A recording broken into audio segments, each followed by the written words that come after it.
Hi, it's Tico Venturi with the Venturi Group of Real Broker in Albuquerque, New Mexico, with my look at the market data for Albuquerque on July 31st, 2023. And, obviously next week we will have some new data for July in home sales and home prices. I took a sneak peek and it's steady. Things are cruising along. The number of sales are slower definitely than last year.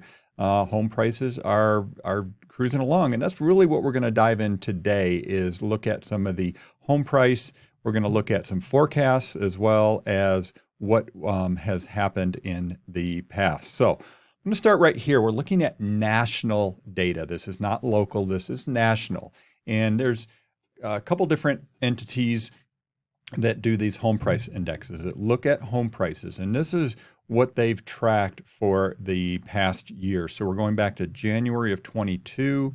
You can see we had monthly increases that were pretty substantial up until May, June of last year. And that's really when the mortgage rates really kicked in, right in here. And then they started to track monthly decreases in home prices. Again, we're talking nationally here. And this one goes for Case-Shiller, FHFA, CoreLogic through April. And then there's also these three, which actually go through May as well, Zillow, Black Knight, Freddie Mac. And the short of it, the takeaway here is that home prices, yes, did have a correction, a pullback, whatever you want to call it, through late summer, winter of 22, and then starting in 23, home prices started to climb again. It's exactly what we saw here locally in Albuquerque. In Albuquerque, we didn't see quite as much of declines. And right now, from a year-over-year basis, home prices have continued to appreciate versus the previous year. So now we jump to this chart, which is more the crystal ball forecasting, a little mix here on this chart. So stay with me here for a second. So year over year, and what happens is Mortgage Bankers Association, Freddie Mac, Morgan Stanley, AEI, they all do annual forecasts. And you can see these are their forecasts coming out for the year. And they were forecasting negative 0.6, 1.5, 4%, 15 to 20% decrease nationally in home prices. Well, now they've all revised them either flat or up. Fannie is up saying 4%, excuse me. AEI is now 6% positive from their 15 to 20% negative. That's a big change. And then the other two entities here, CoreLogic and Zillow, they do a 12-month rolling. So they're just forecasting 12 months in advance. This just came out last month, and we've got CoreLogic saying 4.5% over the next 12 months, and Zillow at 6.5% over the next 12 months.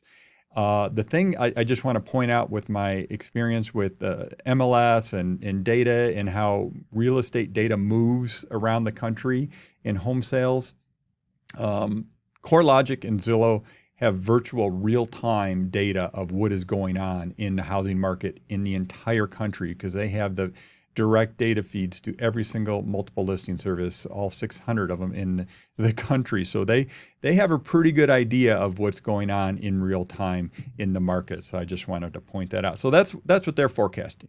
All right, let's jump to our local real-time market tracker. And so now we're looking at local. We're looking at just the Albuquerque area. We're looking at homes for sale. This is not past activity. This is what's happening this week. We do a 7-day average and we do a 90-day average when we look at this.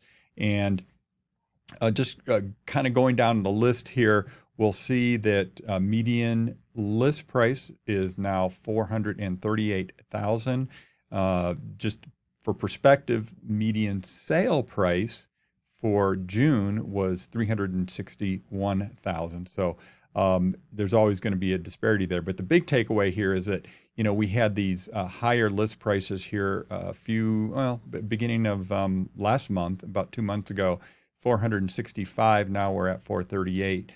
Median list price of new homes or new listings, not actually new construction, but homes coming on the market is down a little bit from where it was here. It was 411 a few weeks ago, but that one's a good one to watch because if you see that really dropping, you know that people are feeling a little nervous about the market and really coming onto the market very aggressively with their price. And then price per square foot, again, we saw some peaks here back in June, beginning of June, and it's pulled back slightly since then. Again, this is price per square foot, which is probably the best measure. Just like if you just want to get an idea of percentage change, because it takes out some of the size of the house variable that you get with median price.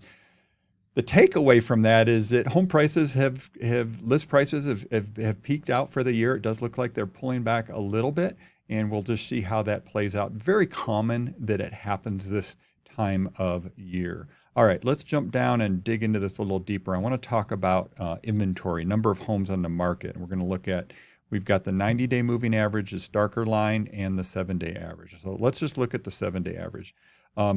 You can see, we go back to 2018, 2019, 2020. We can kind of throw 2020 out the window. That was, obviously in summer of 2020, not a lot of people were listing their homes. You can see how it just dropped off, obviously, at the beginning of the pandemic. Anyway, but generally we see a peak in the number of homes on the market in the Albuquerque area right about this time of year. And so you can see we've moved up here in the last couple months, number of homes on the market. I'm thinking we've probably peaked for the year. We'll give it a few more weeks and see how that shakes out. But it does seem like there's just not as many people coming onto the market. Well, let me rephrase that. There's just as many homes coming on the market as there are going off the market. How about that? That's a better way to put it. So it just kind of is an equal right now between listings and homes going for sold. So. And then the last thing I want to do is look at this market segment. What we do is we break down all the homes on the market, total count, and put them into 4 different groups. And at the low end, the median price is $290 for all those homes, and at the high end, it's about $800, $795. And then the two in between there as well. The thing I like to look at is how many came on the market, how many came off the market in the past week, and we'll see that in many cases, we're seeing more homes going off the market. In the high end, that was a pretty big difference. 21 came on and 30 came off. In this middle high, let's call it, still a few more came off than went on, but not substantially different. But in this kind of lower middle, this is really the sweet spot in the sense of the most activity is in this kind of 300 to 400 range, let's say. There were definitely more homes that went off the market, 71 compared to 52 that came on the market. And then you can also kind of break that down by days on market over here as well. You can see obviously the lower price point homes, days on market much lower. Still a lot of activity out there. We had a home that we put on the market over the weekend in that kind of 300 price range in the Northeast Heights, which there's just not a lot out there. A lot of activity on that one, and it sold very, very quickly for those homeowners. So a lot of info there. You can look at all this data, these reports, and you can actually put in any city or zip code in the entire country and see what's going on in a different market. But you can find this on abqhomeprices.com. It'll bring you to a page where I've got all these bookmarked, and you can look at all the Albuquerque area, all the zip codes. But again, you can plug in any city if you're curious about what's going on in Fargo, North Dakota. You can plug it in there and get a real-time read on what's happening in that market. Thanks for watching. Again, it's the Venturi Group with Real Broker, 505-448-8888. Take care.